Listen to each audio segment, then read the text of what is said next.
Hello, my dearest confidant. So today the universe has brought worry heavy on my heart to speak to you about. At this point in your journey, you're probably worried, right? That, things aren't going to change or I'm never going to be able to get out of this thought or behavior pattern, right? And I want to reframe worry for you because everything has balance, right? There's a yin and the yang. There's the positive and there's the negative. There's the plus and the minus. There is the within and without. There is the glass half empty and the glass half full. So, worry is a double-sided tool. You can use it for your destruction or you can use it for your good. And worry is simply another way to let you know that something is out of balance, right? You've allowed one of your boundaries to be crossed or didn't institute a boundary in the first place. And so worry is information. And so if you think about it that way, it won't be as detrimental to you. And another thing that you can do to reframe worry for yourself so that way you're not so consumed in the details and overthinking and commiserating with yourself is reframing that worry into something positive. So if you believe in a higher source than yourself, it's a way to say, you know what, let me turn these worries into prayers or turn this worry into a meditation, turn this worry into gratitude, change it into, instead of focusing on the things you don't have, start to focus on the things that you do have. Worry is a signal to your brain that you can make a change. You can make a different choice here. It's not all encompassing. It may feel that way, but it's not.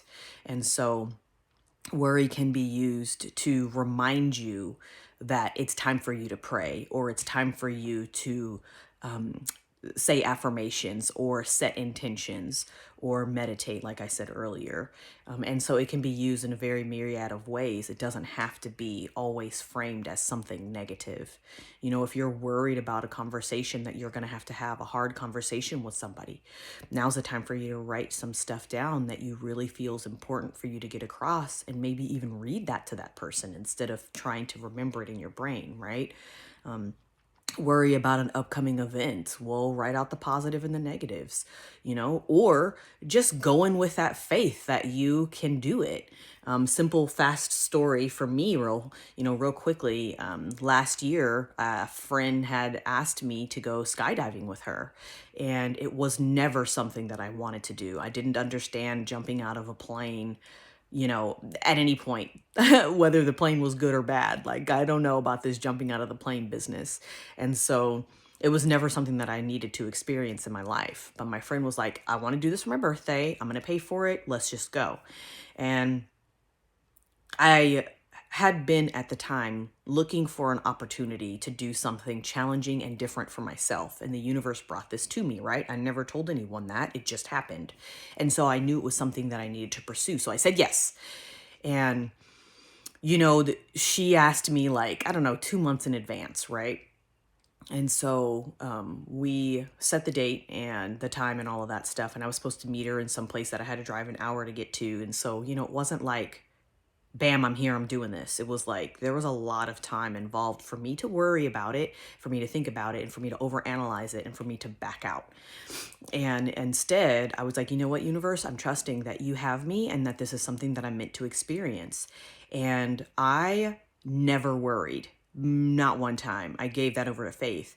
And my husband was like, I don't understand how you're not scared. And I'm like, I don't need to be scared because if this is the day that I'm supposed to die, then this is what it is.